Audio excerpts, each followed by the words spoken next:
This morning for our meditation, let us turn in our Bibles to the book of Jeremiah, Jeremiah chapter 12. Chapter 12, verses from 1 to 6. I'll be reading in NIV version. Please follow it in your Bibles.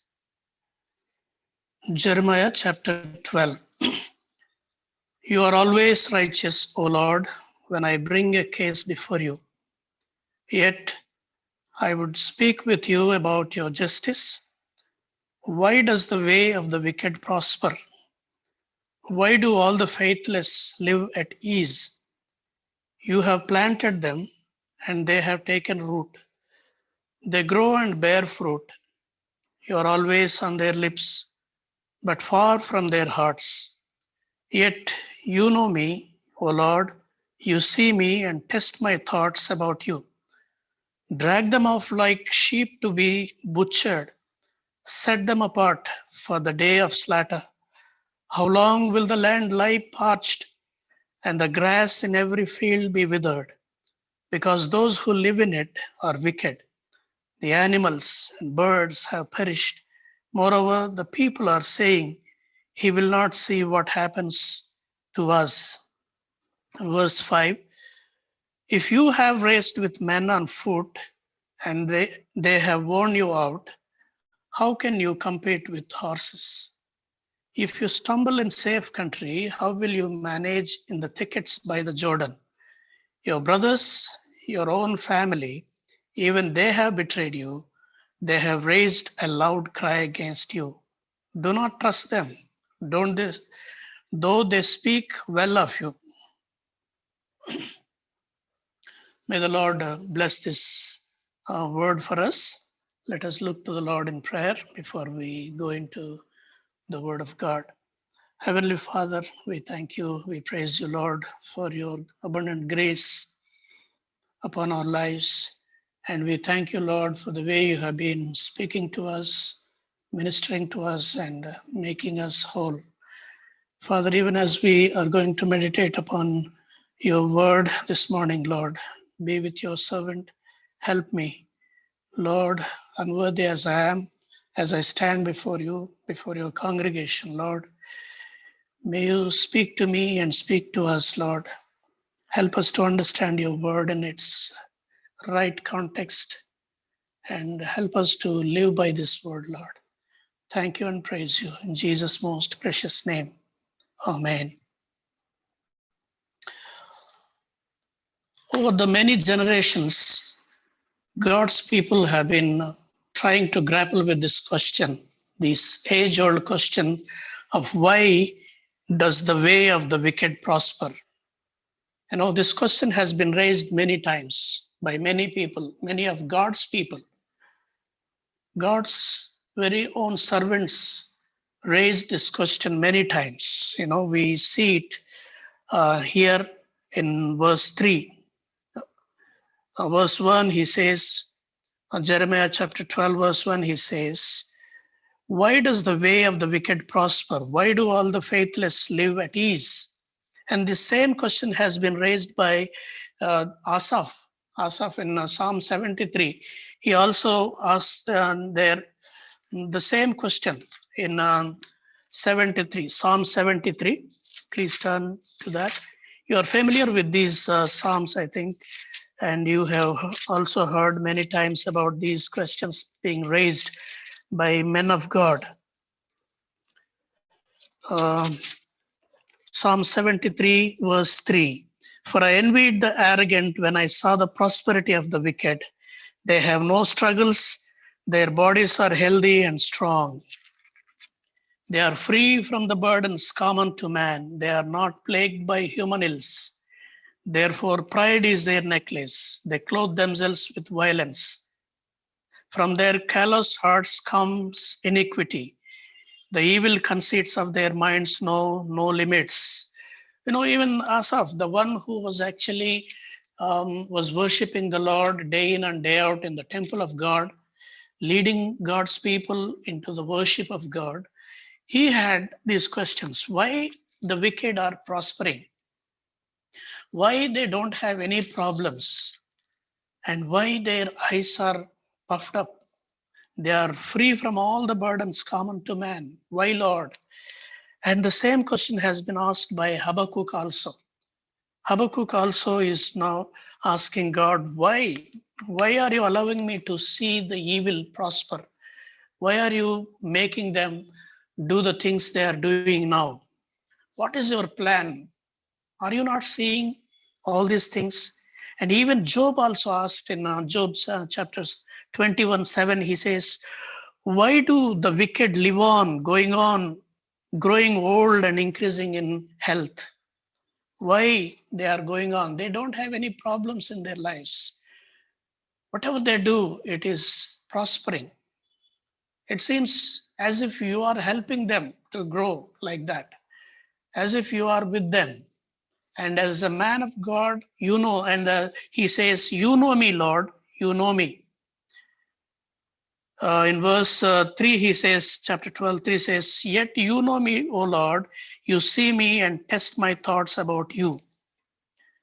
You know, all these men of God were at a point of time had these questions in their minds. So why should the wicked prosper while the people of God, while the faithful are suffering for many reasons? And then he wanted to, you know, learn it from God. He wanted to know it from God directly instead of having a bitter feelings in his mind. He wanted to settle this issue with God himself. So Jeremiah is going to the Lord and he is asking. And before he is asking, or before he is going to complain about this, you know, Jeremiah's attitude we see here in verse 1. You are always righteous, O Lord, when I bring a case before you. You are always righteous. Even Asaph also says that, Lord, you are always righteous. You are always just. But why is this happening? This I'm not able to grapple with this question.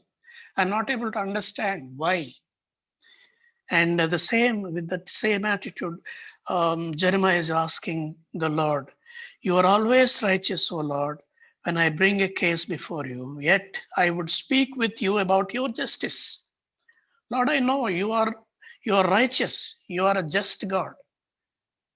Justice is your throne. You know, in other psalm we see that Psalms 97:2 says, "Justice and judgments are always the habitation of His throne."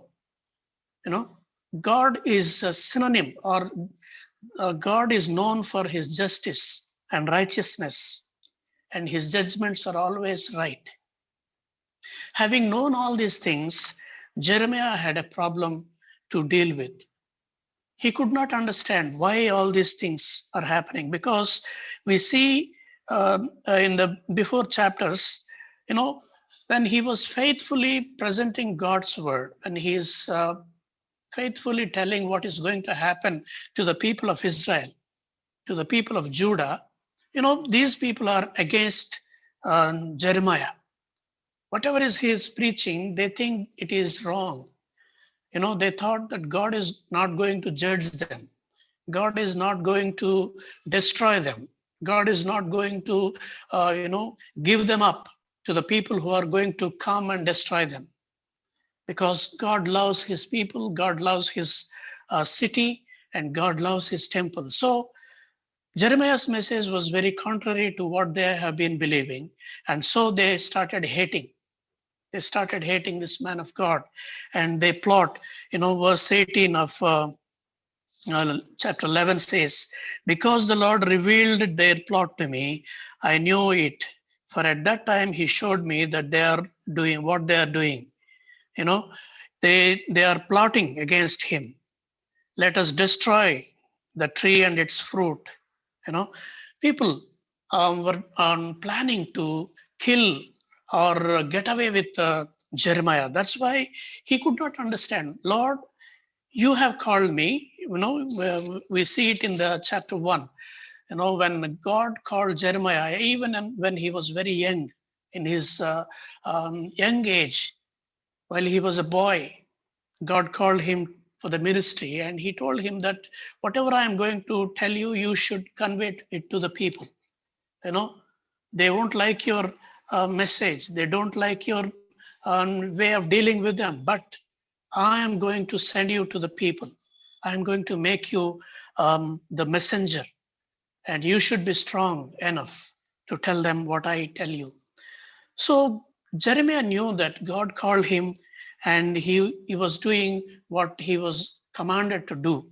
But then here comes the problem. Everybody is hating him, everyone around him, even his own people are going to hate him. They are plotting against him to kill him, to eliminate him. So that's why Jeremiah is asking, I just want to understand, Lord, your justice. Why? Why are you delaying in order to deal with these wicked people? Why are you allowing them to prosper? Why? We know God is righteous, God is just, and also God is loving. The word of God says he loves the world. He loved the world that he gave his only begotten son. God loves the world. He loves sinners. He is slow to anger, abounding in love, abounding in grace. He is very compassionate. That's why God is allowing to the maximum limit. God is extending his rope to the people, to the wicked people, to whether they will come back to him or not. He is gracious God. That's why he is allowing them to prosper, and his ways are always interesting. His answers are always, very amazing, very mysterious, not straight answers he gives. He says, why, Lord? Why, Lord? You know me, how I am living.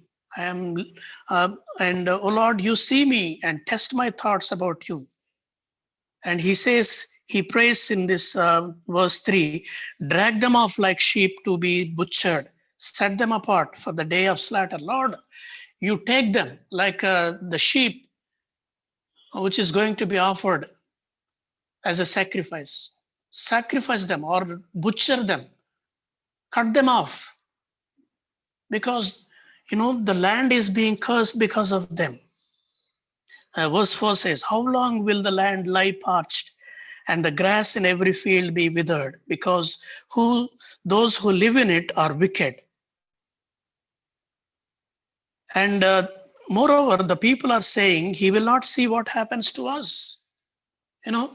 This fellow is um, preaching, or rather prophesying, that we are going to be, given to the people. We are going into the exile, and the enemy is going to come and destroy us. But these people are saying, no, no, no, no. This fellow will die before that happens. They say he will not see what happens to us. That's the confidence of the people who are, away from God. And this struggle is always there. This struggle is always there for people of God. Many times we do struggle. Why, Lord, why are you allowing this? Why are you allowing this? When I am living a righteous life, when I want to please you, when I wanted to please you with my life, when I'm trying to live by your word, why are you allowing me to see this wickedness prospering? Why are you allowing me to suffer while the wicked are prospering, while they have no problems with their health or whatever it may be? And this is what happens. Even in verse 2 says, you have planted them and they have taken root. They grow and bear fruit. Jeremiah is saying to the Lord that, Lord, you have planted them. Unless you plant them, unless you give them fruit, they won't be fruitful. No, because unless you bless us, anybody, nobody will be blessed. I know that. But why are you blessing these people, these wicked people? Why are they prospering? You have planted them and they have taken root. They grow and bear fruit. He knows, the prophet knows, that every fruit comes from the Lord. Everybody who is prospering is because of God. It is not by their own understanding, by their own capacities, by their own abilities, but the Lord blesses everybody and anybody. The fruit comes from the Lord.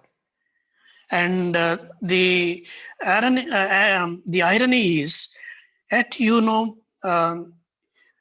uh, yes, you are always on their lips. Verse 2, you are always on their lips, but far from their hearts. Lord, these people, you are always on their lips. Whenever they speak to us, whenever they, communicate with us, they take your name always. They always say, Praise the Lord. They always speak spiritual things. They seem to be more serious than me. They seem to be more, religious. They have all this spiritual jargon, Christian jargon. Your name is always on their lips, but their hearts are very far from you. But far from their hearts. You're not there in their hearts. They just do the lip service. They are using you and prospering. Whereas I am sincerely following you and have been subjected to this kind of torture by my own people. I face ridicule, I face rejection. They mock at me, they reject me, they laugh at me while I am sincerely serving you, while I am sincerely teaching or prophesying what you have given me. Why, Lord? Why is this? Why is this difference? And then, the Lord answers in a different way. Verse 5, always God's answers for our prayers are nice. They are something different. He never directly answered to anybody for that matter. Even Job questioned God, why are you allowing me to suffer like this? And then he goes on to say that even I should not have born in this world. Job was very vexed with his life, and he says, I wish I did not born. Even in that time also, God never directly answered him. Rather, he questioned Job with almost more than 70 questions as an answer to Job's plea. And here he says, verse 5, if you have raced with men on foot and they have worn you out, how can you compete with horses? If you stumble in safe country, how will you manage in the thickets by the Jordan? God is answering with a question. This is always like this. Jeremiah, you know the calling. You know what you are supposed to be doing. I have given you my commission. I have called you. When you are even in your mother's womb, I have called you for the ministry, and I have given you a commission that I am going to make your face like a flint. Not always. Circumstances will never be favorable to you because the mission, the work that I have entrusted to you is going to be difficult. That's what I told you in the beginning itself. I'm going to make you like a brass, strong, strong wall against people. And what the ministry is and what the kind of ministry you are going to do. And now you are complaining about these people. And he says, if you raced with men on foot and they have worn you out, how can you compete with horses? Jeremiah, you are complaining about footmen. You are complaining, and they have wearied you. You could not run with them. When the footmen are running, you are tired of running with them.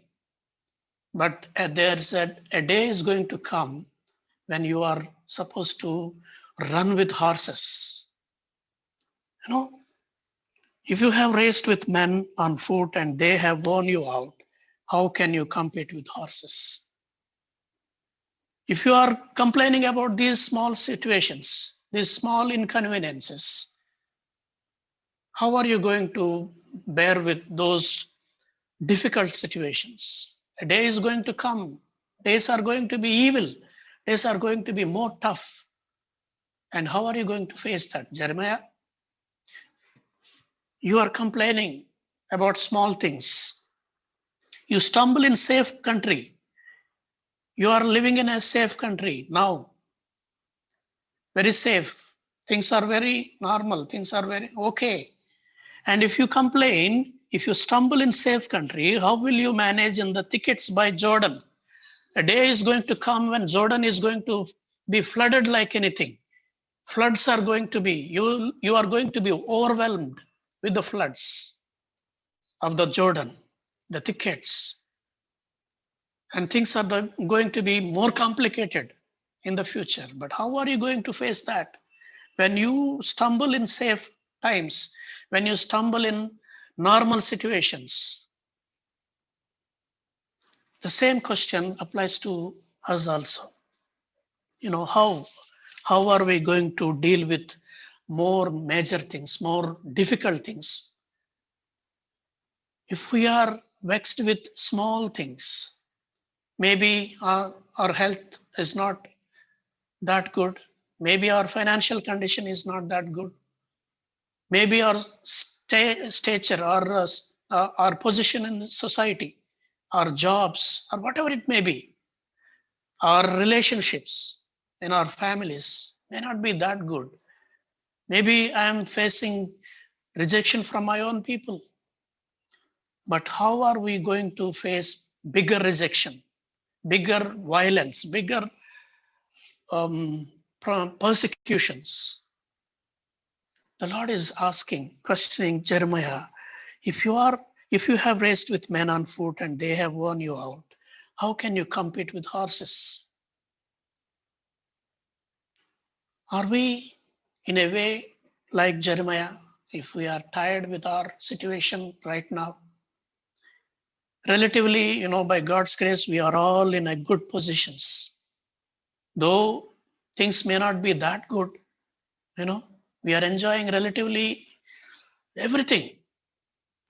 When we compare with people, other people like, other countries, Muslim countries or whatever, wherever, people going through difficult, adverse situations. When we compare with them, how blessed we are. The Lord had blessed us with all good things comparatively. But even in our situations, many times we grumble, we complain, we ask questions. Why, Lord? Why? How long should I continue, Lord, in this kind of situation? This is a continuous challenge for people of God. People of God in all generations, they are in this kind of situation. But the Lord is asking this morning, how? How are you going to face the future? If you complain for the small things, how are you going to, whatever God allows in our situations, God has a purpose in our lives. God has an ultimate purpose. Even He has a purpose for the wicked. The prophet asked the Lord, why these wicked people are prospering? Yes, outwardly it may be difficult for us to understand, but God has a purpose in allowing the wicked to prosper. He used Babylonians to discipline the people of Judah. He used Assyrians to discipline the people of Israel. He used the Egyptians, all these people to in order to bring discipline on to the people of God. And He can accomplish His purposes through anybody, even if he is a heathen nation, even if he is away from God, God can accomplish His purposes. So when God allows things into our lives, let us not question Him. Let us not, um, let us not doubt His love, doubt His faithfulness. We should never doubt His God's faithfulness. Whatever He allows us, though we may not be able to understand at times what is happening in my life, it may be baffling me for a time being. It seems unreasonable, unjust. But let us love the Lord. Let us continue to trust in the Lord, because our God will never commit a mistake. You know, He will never commit a mistake. He will always accomplish His purposes through His children. And for that purposes to be accomplished, He might even use the wicked people of this world. Ultimately, God is going to, accomplish His purpose, His will, and He will make everything beautiful in His time. So before that, before we understand that big picture of God, let us not doubt God's faithfulness. Let us not, question God in a way, that we are complaining. Why, Lord? That question is always there, but He says, you know me, Lord. So God, we should always consider His present challenges as a preparation for our greater challenges. God gives us a challenge. God allows certain challenges in our lives for preparation, for allowing us to face bigger challenges, bigger challenges.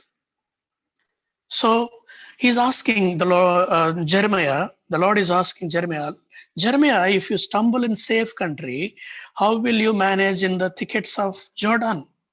Because your brothers in Anathoth, because Anathoth is the country, the village of Jeremiah, his native place. Your people, your own people are going to, forsake you. They are plotting against you to kill you. Your own countrymen, your own people, not just your village, people of your village, your own family members are against you. You should understand that. Even if they speak with you, verse 6, he says, your brothers, your own family, even they have betrayed you. They have raised a loud cry against you. Do not trust them, though they speak well of you.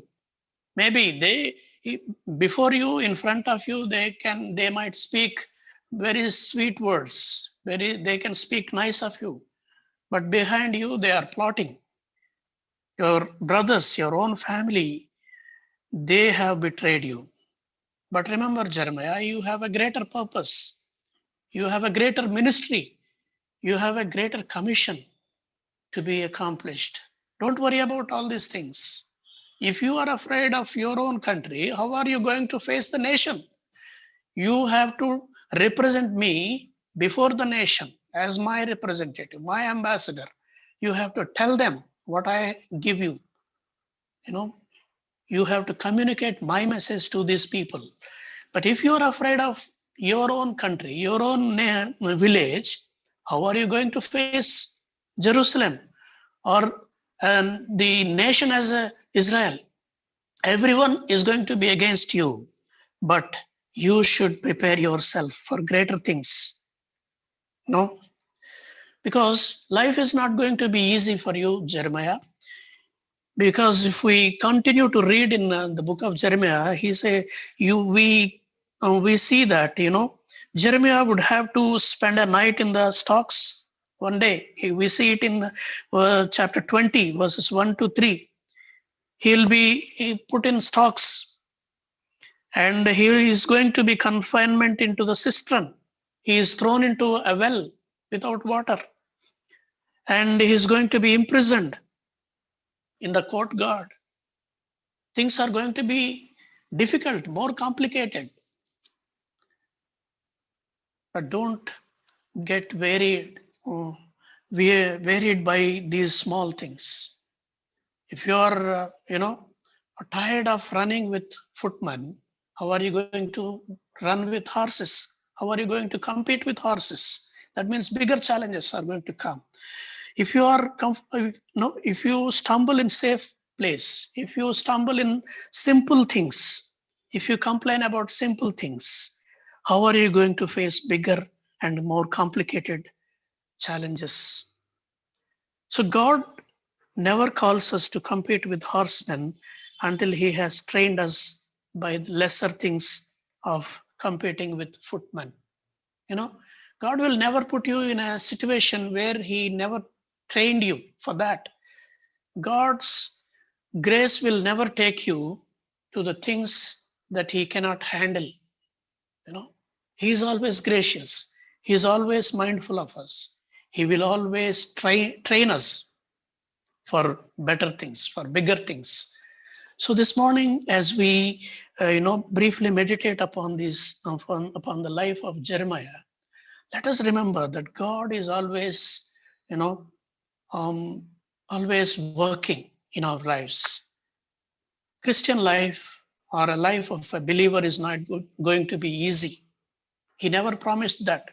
Even Jesus told his disciples, they have hated me. They have hated me and they are going to hate you.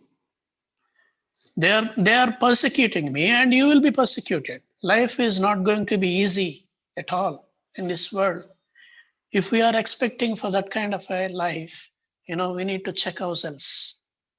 Christian life, a disciple's life is never going to be easy. It is going to be more challenging. It is going to be more humiliating sometimes. It's going to be more dangerous sometimes. But we need to face it because the Lord is with us. The Lord is the one who has given us, who has put us in this way, and we should be moving forward. We should never look back. We should never look back. Once you put your hand on the plow and you have to march forward, you have to go forward. Never to look back, never to look back. Because God's ways are difficult, because God's way is narrow. It's a narrow way. It's not for all. It's not for the fickle minded. It's not for the, people who are worried about little things, people who complain about everything and anything. This is for people who are going to march forward, who are going to face life with greater vigor, greater confidence in the Lord, because they trust in their God, not in their own abilities. So this morning, let us examine our own lives in the light of um, these words. How are we facing life? What kind of challenges we are going through? This should be a kind of rebuke for all of us. When we fear people, Spurgeon says, this ought to be a rebuke to every Christian who is subjected to the fear of men. If we always are in the fear of men, if we are always try to please people, it should be a rebuke. How are you going to compete with horses? How are you going to face the floods of Jordan? They are going to be overwhelming. They are going to be dangerous. But if you complain in these tiny little things, how are you going to face life? So when we approach God with this kind of questions, why does the way of wicked prosper?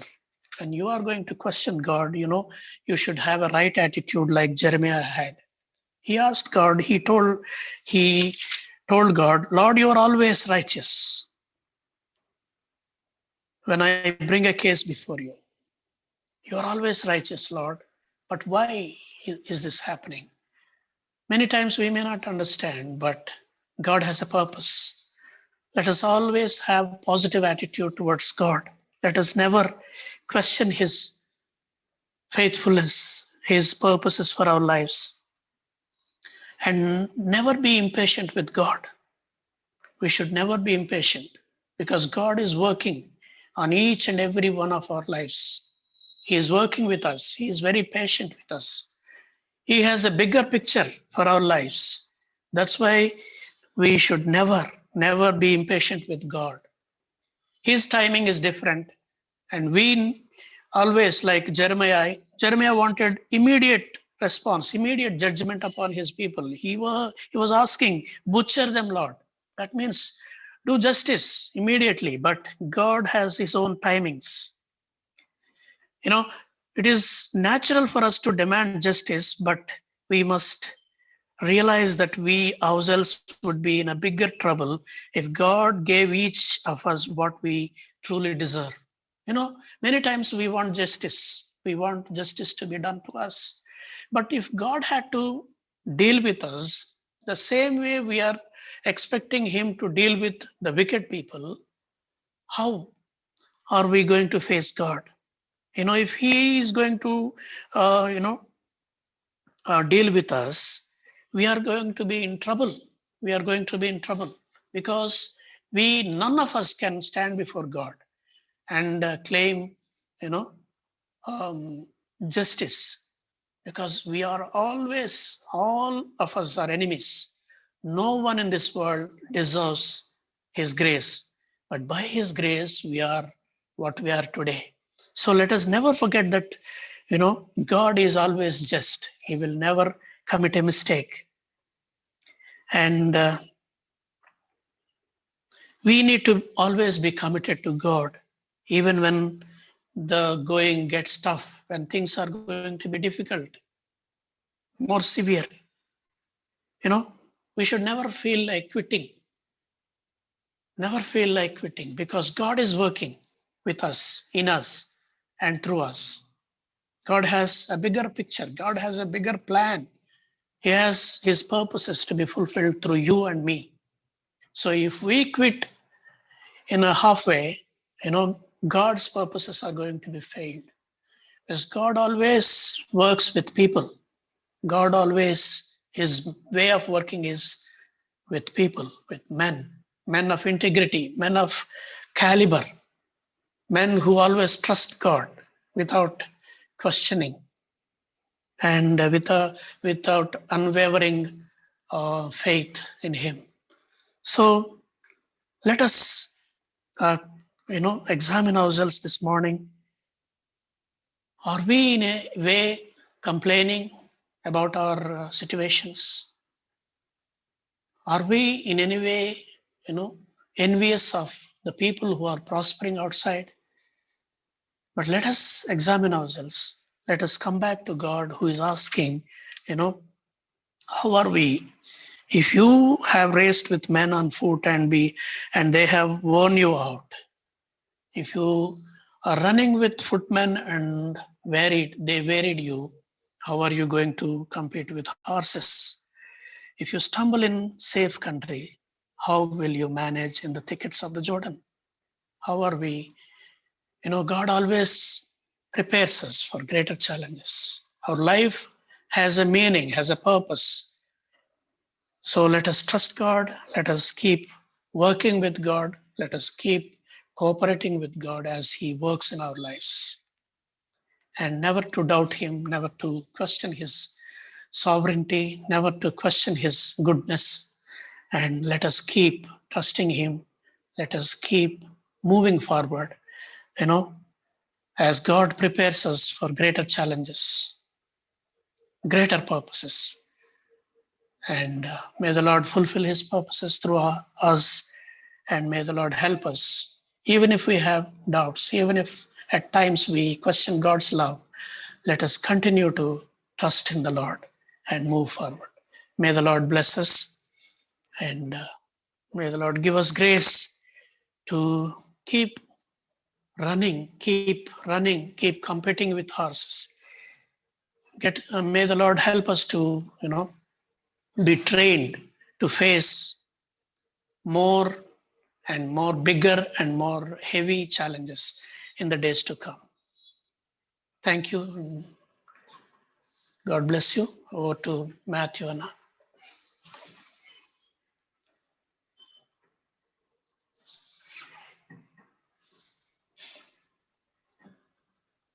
Thank you. Thank you, Brother Simon. You have run with horses, and they have, if you have walked with men and they have worn you out, how can you run with horses? You know, what is unsaid in that statement is God has given us the power to run with horses. And we are getting tired walking with men. Truly, that is right, no? We complain about small things. How will you handle persecution? How will you handle difficult people if you stop complaining? So let us pray. Let us pray for the right attitude, for the trials we face in our life. And may our desire be that we will come out stronger and we will learn to race with horses. The difference is the Holy Spirit within us. Even as we submit to the Holy Spirit, He gives us the power to live a life pleasing to God. He gives us the power to run with horses. Let us pray. Father, we thank you for this time you have given us. Help us to be people, Lord, who are absolutely contented where you have kept us. Even when we do our best, even when we have ambitions and plans, help us to be thankful and grateful where you have kept us, and may we not be envious of those around us. Teach us, Lord, not to be complaining people, but people who trust in you and look at every situation to come out stronger in character, in obedience, and faith. Thank you for your word. Thank you for your servant. Bless him, his ministry, his family. Thank you, Lord. In Lord Jesus' most precious name we pray. Amen. Now to him who's able to keep you from falling and to present you before his glorious presence without fault and with great joy, to the only God our Savior, be glory, majesty, power, and authority through Jesus Christ our Lord before all ages, now and forevermore. Amen. Thank you. God bless you.